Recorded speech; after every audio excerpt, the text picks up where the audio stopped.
O Senhor Jesus havia advertido o povo para que fugisse quando visse os exércitos, para que fugisse antes da destruição. Cristo disse: quando vires, fugi para os montes. Será então que eles obedeceram? Vamos ver aqui um texto da nossa lição. A graça e a providência de Deus são reveladas nos eventos que levaram à destruição de Jerusalém. Ceste o galo e os exércitos romanos cercaram a cidade. Em um movimento inesperado, quando seu ataque parecia iminente, eles se retiraram. Os exércitos judeus os perseguiram e obtiveram uma grande vitória. Com a fuga dos romanos, os cristãos em Jerusalém fugiram para Pela, na Pérea, além do Jordão. O sinal prometido havia sido dado aos cristãos que aguardavam, e agora todos tiveram a oportunidade de obedecer ao aviso do Salvador. Os acontecimentos foram encaminhados de tal maneira que nem judeus nem romanos impediram a fuga dos cristãos. Portanto, irmãos, nesta condição, prestes a ser invadida, essa condição do exército romano bater em retirada, deu a oportunidade para os cristãos, aqueles que estavam atendendo ao aviso do Senhor Jesus, à advertência do Senhor Jesus, deu a oportunidade para que eles fugissem. Sabe, irmãos, é muito bom ser avisado das coisas que vão acontecer, mas é fundamental atender aos avisos. Não adianta nada, irmãos, nós sermos avisados se nós não atendermos, se nós não obedecermos aos avisos. O Senhor sempre cuida do seu povo. Ele avisa, ele adverte, ele aconselha. Veja Salmo 46, verso 1, um verso muito conhecido de todos. Deus é o nosso refúgio e fortaleza, socorro bem presente na angústia. Outra versão deste verso diz assim: socorro que não falta em tempos de aflição. O socorro de nosso Deus não falta nos tempos de necessidade, nos tempos de aflição.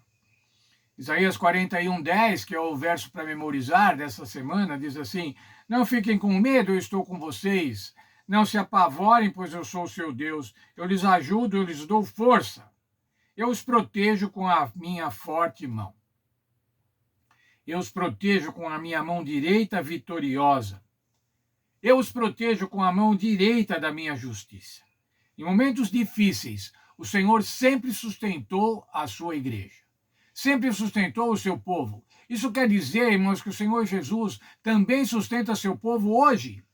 E vai sustentar o seu povo no futuro, enquanto for necessário. Enquanto estivermos nesse grande conflito, o Senhor Deus e o Senhor Jesus e o Espírito Santo, portanto, a divindade, vai cuidar do povo.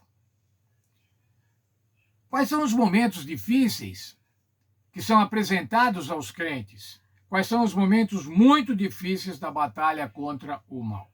Veja o texto de Hebreus 11, 35 a 38. Lá o autor de Hebreus enumera essas dificuldades, essas provações. Mulheres receberam pela ressurreição os seus mortos, alguns foram torturados, não aceitando o resgate para obterem superior ressurreição. Veja, foram torturados. Outros, por sua vez, passaram pela prova de escárnios, açoites, algemas, prisões. Foram apedrejados, provados, cerrados ao meio, mortos ao fio da espada. Andaram peregrinos vestidos de pele de ovelhas e cabras, necessitados, afligidos e maltratados. Essas condições, essas terríveis condições de necessidade, de aflição, foram presenciadas, foram vividas por muitos dos filhos de Deus, por muitos daqueles que fazem a vontade ou fizeram a vontade de Deus ao longo da história. Homens dos quais o mundo não era digno. Veja, pessoas especiais, santos de Deus. O mundo não era digno dele, mas em compensação, o mundo os afligiu. Errantes pelos desertos, pelos montes, pelas covas, pelos antros da terra. A perseguição ao povo de Deus, ela é recorrente ao longo da história da humanidade. desde os patriarcas, os profetas. Quando o texto de Hebreus fala de cerrados ao meio, provavelmente está se referindo a Isaías, cuja tradição hebraica diz que foi cerrado ao meio no reino de Manassés. Os apóstolos também foram perseguidos. Os crentes fiéis foram perseguidos ao longo da Idade Média. Os reformadores foram perseguidos, foram mortos pela Inquisição. Perseguição ao povo de Deus.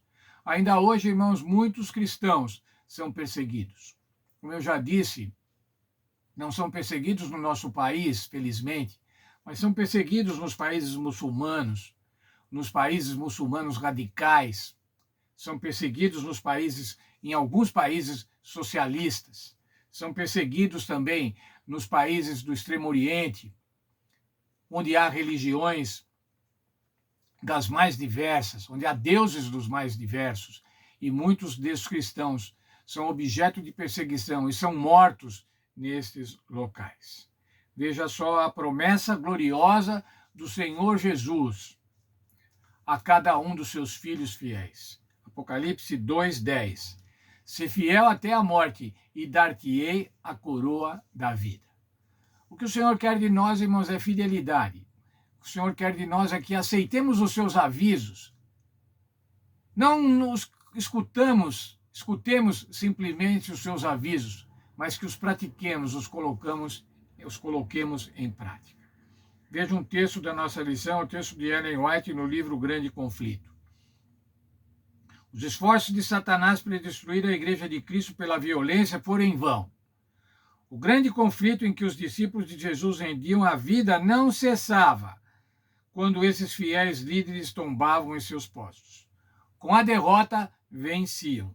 Os obreiros de Deus eram mortos, mas a sua obra ia avante com firmeza.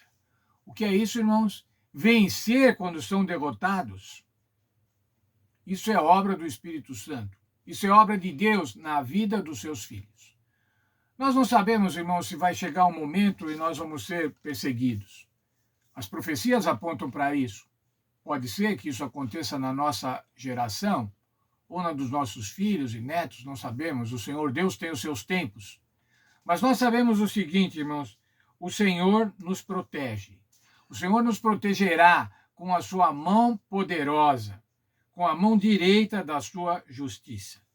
Deus é o nosso refúgio e fortaleza, socorro bem presente na hora da angústia.